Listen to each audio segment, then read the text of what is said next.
कार्तिक मास कथा महात्म्य अध्याय 25। जय श्री कृष्णा। राधे राधे। श्रोताओं, आप सभी का दिन शुभ और मंगलमय हो। आज हम सुनेंगे कार्तिक मास कथा महात्म्य में आगे का अध्याय। आप सभी को आंवला नवमी की भी हार्दिक शुभकामनाएं। हमारे चैनल पर आंवला नवमी की भी कथा है। आपसे निवेदन है, आप कथा को सुने। तो चलिए, आज के अध्याय की शुरुआत हम माता लक्ष्मी और विष्णु भगवान की कथा के साथ करेंगे। तो चलिए अब बड़ी ही श्रद्धा और प्रसन्नचित मन से कथा का रसपान कीजिए। प्राचीन समय में एक दिन भगवान विष्णु शेषनाग की शया बैठे हुए थे। उनका मन कहीं भी नहीं लग रहा था। उस समय भगवान विष्णु ने निश्चय किया कि क्यों न पृथ्वीलोक घूम आया जाए। फिर जैसे ही भगवान विष्णु तैयार हुए तो उन्हें देख माता लक्ष्मी को भी ये जानने की इच्छा हुई कि आखिर वो इस समय कहां जा रहे हैं। उस वक्त भगवान विष्णु को पृथ्वीलोक जाता देख माता लक्ष्मी ने भी उनके साथ जाने की इच्छा जाहिर की। फिर भगवान विष्णु ने माता लक्ष्मी का आग्रह स्वीकार करने के लिए एक शर्त रख दी और उनसे कहा कि अगर वो पृथ्वी लोक पर घूमने जाना चाहती है तो किसी भी हाल में उन्हें उत्तर दिशा की ओर नहीं देखना होगा। फिर माता ने उनकी शर्त मान ली और दोनों खुशी खुशी पृथ्वी लोक की ओर जाने लगे। जैसे ही भगवान विष्णु के साथ माता लक्ष्मी पृथ्वी लोक पहुंची, धरती पर सुबह का समय था और बारिश की वजह से मौसम बहुत सुहाना था। धरती पर खूबसूरत नजारा देख माता लक्ष्मी इतनी मंत्रमुग्ध हो गई कि भगवान विष्णु की शर्त वो भूल गई जिसमें उन्होंने उत्तर दिशा की ओर देखने से मना किया था। शर्त को भूल माता लक्ष्मी सभी दिशाओं के साथ उत्तर दिशा की तरफ भी जाने लगी। उस दिशा में बहुत सुंदर बगीचा था जिसमें खूबसूरत फूल खिले थे। उस बगीचे से फूल तोड़कर माता भगवान विष्णु को देने गई। माता लक्ष्मी के इस कृत्य को देखकर भगवान विष्णु दुखी हो गए और उन्होंने अपनी शर्त माता को याद दिलाई। इसके साथ ही यह भी कहा कि किसी का सामान उसकी अनुमति के बिना लेना बापराध के समान है। जब माता लक्ष्मी को शर्त याद आई तो वो क्षमा मांगने लगी और इस गलती का कोई दंड नहीं देने की प्रार्थना करने लगी।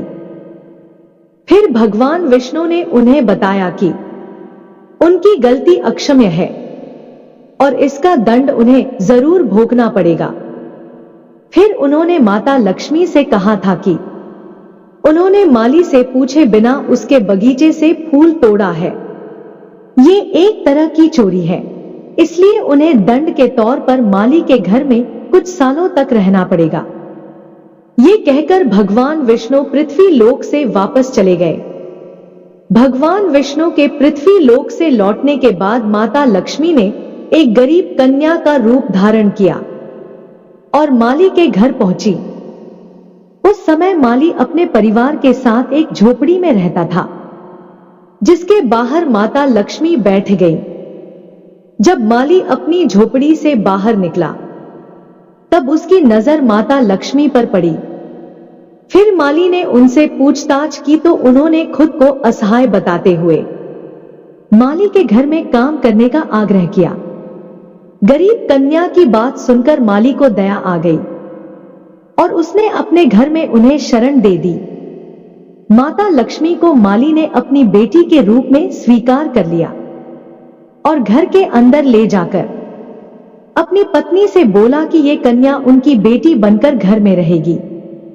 ये बात सुनकर उसकी पत्नी खुश हो गई, जिसके बाद अगले दिन से ही माली को अपने काम में बहुत ज्यादा फायदा होने लगा। फिर माली को एहसास हुआ कि जब से उसके घर में इस गरीब कन्या का आगमन हुआ है तब से उनकी किस्मत बदल गई है। माली के घर में रहते माता लक्ष्मी पूरे 3 साल रह गई।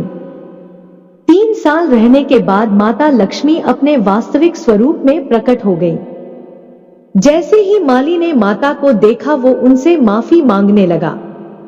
माफी मांगते हुए माली कहने लगा कि हमसे अनजाने में भारी भूल हुई है। हमने आपसे खेतों में काम करवाया, यही नहीं आपसे अपने घर के काम भी करवाए। माता आप हमें क्षमा करें। गरीब माली की इन बातों को सुनकर माता लक्ष्मी बोली, तुम एक साफ हृदय के इंसान हो। इतने दिनों तक तुमने मुझे बेटी बनाकर रखा। मैं प्रसन्न हूं और तुम्हें वरदान देती हूं कि तुम्हारे पास कभी भी धन की कमी नहीं होगी। माली को ये वरदान देने के बाद माता लक्ष्मी भगवान विष्णु के साथ रथ में बैठकर वापस अपने लोक चली गईं। तो प्रेम से बोलिए श्री लक्ष्मी नारायण की जय। श्रोताओं, अब हम कार्तिक मास कथा के आगे के अध्याय को सुनेंगे। ऋषि पूछने लगे हैं, सूत जी, बड़े आश्चर्य की बात है कि अदिति अग्नि में नहीं जली। तब सूत जी ने कहा, इसमें आश्चर्य की कोई बात है। जिस भगवान के स्मरण मात्र से सब संकट हो जाते हैं, उनका ध्यान करने वाले भक्त को न कष्ट दे सकता है। जब अग्नि शांत हो गई तब चक्र सुदर्शन धारण करने वाले भगवान विष्णु स्वयं अदिति के सामने प्रकट हो गए और कहने लगे कि हे देव माता, तुम्हारे इस कठिन तप से हम अत्यंत प्रसन्न हैं, इसलिए वरदान मांगो, तुम्हारा कल्याण होगा। तब अदिति ने हाथ जोड़कर भगवान की स्तुति की, हे भगवान, आप मेरे पुत्री की रक्षा कीजिए। हे भगवान, आप अंतर्यामी हैं, सभी कुछ जानते हैं, अतएव मेरे पुत्रों को अकंटव राज्य दीजिए। अदिति के ऐसे प्रेम भरे वचनों को सुनकर भगवान कहने लगे कि हे देव माता, मैं ही तुम्हारे यहां जन्म लेकर तुम्हारे पुत्रों की रक्षा करूंगा। कुछ समय बाद अदिति ने शंख, चक्र, गदा, पद्म तथा कमंडल धारण किए हुए हजारों सूर्य के समान तेज वाले कमल नयन पीतांबरधारी मुनियों द्वारा स्तुति किए गए दैत्य के नाशकर्ता भक्तों के प्रिय वामन भगवान को रूप में देखा। तब कश्यप आदि ऋषि भगवान न स्तुति करने लगे। जो कोई वामन भगवान स्तोत्र का नित्य पाठ करता है, वह सदैव निरो रहकर सर्व संपदा प्राप्त करता है। तब वाम भगवान बोले, हे पिताजी, हम प्रसन्न हैं, आप कल्याण हो, आपके समस्त मनोरथ पूर्ण हो। हमने 2 बार आपके घर जन्म लिया है और आगे भी आते रहेंगे। इतना कहकर भगवान ने बाल रूप धारण कर लिया। उधर राजा बलि ने शुक्राचार्य को अपना आचार्य बनाकर बड़ा भारी यज्ञ प्रारंभ किया, जिसमें लक्ष्मी जी सहित हवि ग्रहण करने के लिए भगवान विष्णु का आवाहन किया। उसी समय भगवान विष्णु ब्रह्मचारी के रूप में वहां पर आ गए। भगवान के इस रूप को देखकर ऋषि लोग ज्ञान दृष्टि से उनकी पहचान गए। उन्हें देख श्री शुक्राचार्य ने राजा बलि को एकांत में बुलाकर समझाया। शुक्राचार्य जी कहने लगे कि हे राजा बलि, विष्णु तुम्हारा राज्य लेने के लिए अतिथि के गर्भ से जन्म लेकर वही तुम्हारे यज्ञ में आए हैं, सो तुम इनको कुछ भी देना मत। राजन, मेरा कहना मानो।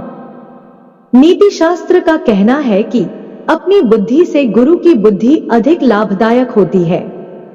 तब बलि कहने लगा कि गुरुजी, आप मुझे अधर्म की शिक्षा क्यों देते हैं?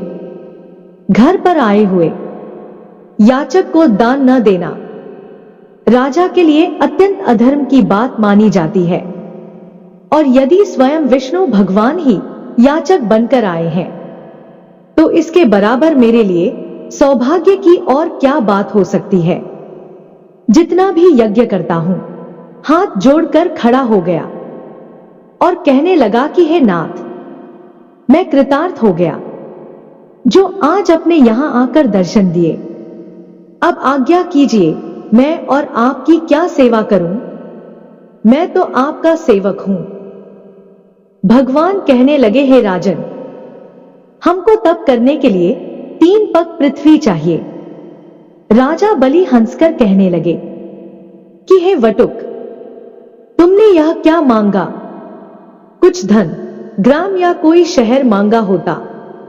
वामन जी कहने लगे कि हे दैत्यराज, मुझको किसी प्रकार का लोभ नहीं है, मुझे तो इतनी भूमि चाहिए जिससे मेरा कार्य हो जाए। हे राजन, पृथ्वी का दान करना राजा का परम धर्म है। भूमि दान करने वाला जन्म मृत्यु से मुक्त होकर विष्णु के परम पद को प्राप्त हो जाता है। हे राजन, हमें 3 पग भूमि दो, जिससे हम भी मोक्ष का साधन प्राप्त करें।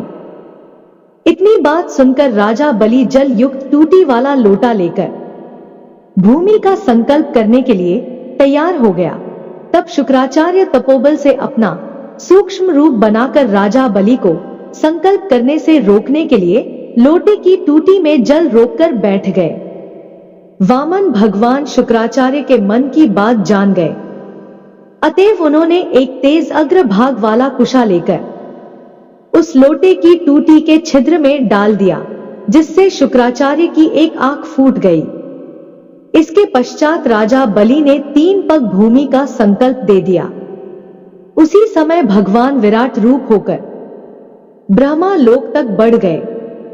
विराट रूप धारण कर भगवान ने 2 पगों में सारा ब्रह्मांड नाप लिया।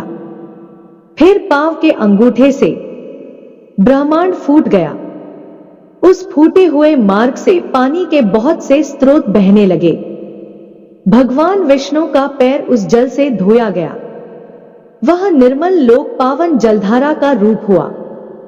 वही जल ब्रह्मादिक देवताओं को पवित्र करता हुआ सप्त ऋषियों से सेवित सुमेरी पर्वत के ऊपर पड़ा तथा गंगा के नाम से विख्यात हुआ जाता है या हवन किया जाता है, वह सब बलि को प्राप्त होगा। इस प्रकार भगवान ने देवताओं को सुंदर स्वर्ग तथा बलि व अन्य दैत्यों को रसातल दिया। इतना सब कुछ करके विराट रूप भगवान वामन रूप हो गए। तब देवताओं तथा ऋषियों ने भगवान की स्तुति की। तदंतर वामन जी तप करने चले गए।